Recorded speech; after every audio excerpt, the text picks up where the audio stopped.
Well, I guess I should start working on the Buick now that I get a little time off. I'll pull it into the garage here and get to work. It hasn't been run for maybe a week. I haven't really driven it.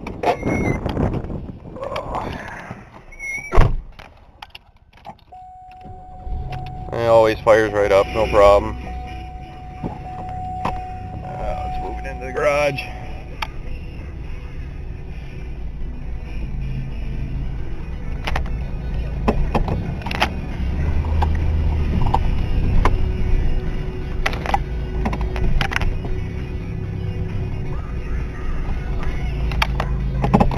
Oh, look at all this room I got now. That's awesome. Sweet. Well, I'll start with the engine stuff first, I think. Well, I'm going to start out today with new plugs, new wires, and new valve cover gaskets. That should take up a decent amount of time. Valve covers are probably going to take the longest, but we're going to have to pull her out and see. And then after that's all done, I got to change the oil, because that hasn't been done for a while. And trying to think if there's anything else. I'm sure I'll figure it out. Oh, I'll put my grill in today, I think. I think that'd be a good project too. Well, I guess I'll get started. Now on these Buicks, it's real easy to get the wires back to where they got to go. It's pretty simple. You just look, and they're all labeled here, 1252 or 145236. No problem there. And then you just follow the wires to see where they go. This is 1, 2, 3, 4, 5, 6. You just remember that and put them right back, so you don't have to label nothing. You can take them all off at once, and shouldn't be a problem. So I'll go ahead and get started with that. And as you can see, some of the wires here are, insulation's a little burned off, so probably a good idea to be replacing them. Now these back plugs, they have a wire shield around them, this thing right here, and a little metal thing around the boot. So when you put new ones on, you can just take this wire shield off, it just peels off, and you can take the metal boot off, it just slides right off. You can put those on your new spark plug wires, real easy. And the front ones sit in this little cover. They sit in there and go off to where they got to go. And then the little lid snaps over the top, and you're all done. Your wires are protected. So I'm going to go ahead and transfer these over to the new wires, and then start working on the valve covers, I think. Now a little bit easier way to get these wire looms on, or these little wire protectors, is to take something that's bigger than the wire. In this case I've got a battery, a bolt, or whatever will work just as good. Well, what you do is you take it and you put that in there, and then with one hand pull the battery or bolt that way, and then push your thumb on the wire and push it in as you go. And this works pretty good, goes pretty quick. It's better than trying to do it by hand. So that's how you get those on real easy. And I'm going to try to show how to do this, if I can find a way to set the camera on its own so that it doesn't move. That might work. There we go. Much better. Just slides right on like that.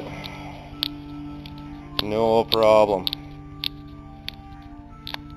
And then the end part you just do by hand, and there. It's on. Perfect. Well, now I've gone ahead and taken out the front 3 spark plugs, and they look pretty good. They're not too bad, but since I got new ones here already and I got these out, I might as well throw in new ones. I've got to gap these. They usually come pre-gapped, but let's say they're in the box at the parts store and somebody drops them and they hit like that, they can close the gap on you. And if you don't check the gap, your engine might not run right. So I always check the gap on the new ones. Shouldn't be too hard to do. You can find the gap settings right here usually on cars. See, it says spark plug gap 60 thousandths. So I'm going to go ahead and put them into that. sometimes the stickers on different places on the car, but you can usually find them pretty easy under the hood. I'll find my gapping tool and go ahead and gap those and get them in, and then do the back set, which is a little bit harder to get to because you got a lot of crap in the way, but I've done it before and I can do it again. Well, I've got the front spark plugs in. Everything went smooth there, but I noticed something right here. When I was putting them in, I saw this. My radiator hose, upper one, is bulged out a bunch, and I've actually got a little cut in it on top. So I really need to replace this hose. I don't have a new one, but I have the one off the ick somewhere around here in that big pile of parts. So I have to dig through that. Oh, actually I might see it right here. I think this is it. Yeah, it's got to be the upper one. Oh yeah, right there. But that hose don't look a whole lot better. See, it's bulged out right here. So I'll have to buy a new one. Oh well, another day. Well, I went up to the parts store and they weren't open, so I couldn't get my new hose. So I'll have to do that on Tuesday when they open. Go up there and get that.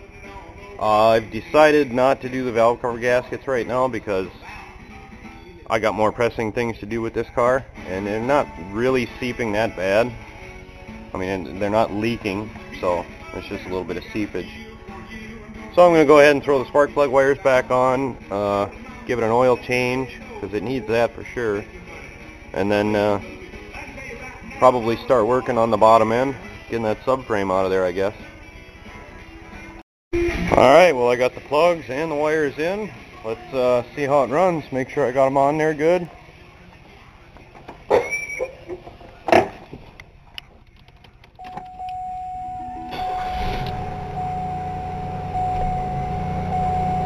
Not bad.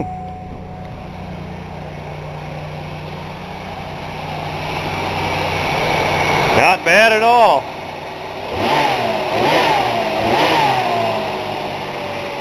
Oh, she's a runner.